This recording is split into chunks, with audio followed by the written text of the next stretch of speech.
عليكم ورحمة الله وبركاته. أفكار حلوة جميلة من بيتك. الفوليك أسيد بيساعد الشعر على إزالة الشعر الأبيض ويطول الشعر، وده حاجة رهيبة. ناخد منه شريط ونضيفه على أي وصفة عندنا، وهيبقى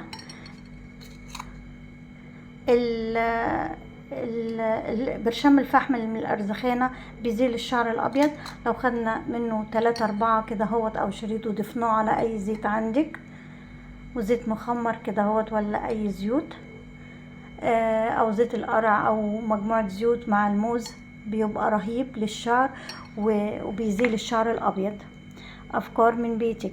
مع الجبار الحصري، زيت السمسم بالأعشاب، بالجرجير، بذور الخردل، بالقرفة، بالقرنفل، بكل الأعشاب، بالفلفل الأخضر الرهيب من بيتك، بالسمسم اهو. واحنا بقى بنضيف الاضافات بتاعتنا بعد ما بنصفيه، واضيف له غطا من زيت الجوز الهند، غطا من زيت اللوز الحلو، غطا من زيت الجريسلين، غطا من زيت الخروع. حاجة جبارة من الاخر. عدم تساقط، تنبيت، يعني ترطيب من الموزة رهيب على ثقة وعلى تجربة. جربوا وادعولي من قلبكم.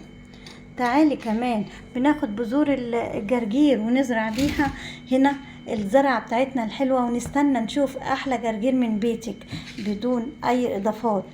البلح بدل ما هنسيبه لما يبوظ، انا خدت شوية منه ورحت حطاهم مع كوبايتين مية، لما غليوا على النار مع بعضهم واتشربت المية، اداني احلى طعم للبلح عجوة من بيتك بأسهل الطرق. زي ما انتوا شايفين انا حاطه في ايه اللي انا حمصته زي كده، هو دخلته الفرن بعد ما طلعت النوى منه واتعمل بالشكل الحلو ده. هو ناخد منه احلى معلقه على الريق، في اي وقت هتاخدي منه المعلقه. رهيب. ادي البلح اهو كده اهو زي ما انتوا شايفين. وممكن نعمل منه كمان ايس كريم البلح من بيتك. بصوا اهو، والطعم جميل.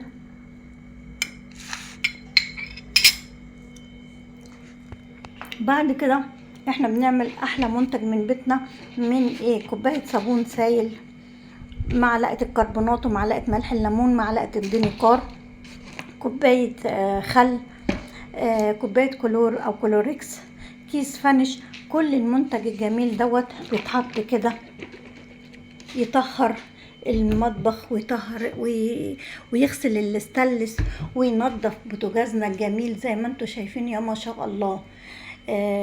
ده خدوها دي كده فكرة جميلة فعلا. بينظف الاستانلس والسيراميك والمطبخ بتاعك، وكله يبقى زي الفل كده من قلب بيتك. يا ما شاء الله. يا رب كنتوا استفدتوا من الفيديو. وكمان ده بينظف المطبخ، يعني ازالة الدهون في وقتها. بجد رهيب من بيتك. يا رب يكون الافكار عجبتكم، ويا رب تعملوا زيوتكم من بيتكم وزرعكم من بيتكم. والبلح بدل ما نسيبه نعمله بالمنظر دوت، او نحط عليه كوبايتين المية ونعمله احلى عجوة من بيتك، وتاخدي منه معلقه في اي وقت تعملي بيه ايس كريم. ما شاء الله. الزيوت الحلوه مع الفوليك اسيد لتنبيت لازاله الشعر الابيض تدريجيا من برشام الفحم والفوليك اسيد رهيب. مره كده ومره كده، مع المرمريه، مع الشاي الاخضر، هي مع السوبرينا، هي مع قشره الموزه الجميله الرهيبه. واللي ما شافش ازاي يعمل زيت الموز يخش على اللينك بتاعي وسحر وصفات ماما ويشوفوا احلى زيت موز من بيتك، واحلى زيت موز بالاعشاب من بيتك. ودوت الاعشاب واقوى منتج لازاله الصلع الوراثي وازاله القشره وتنبيت وتطويل الشعر من جذوره.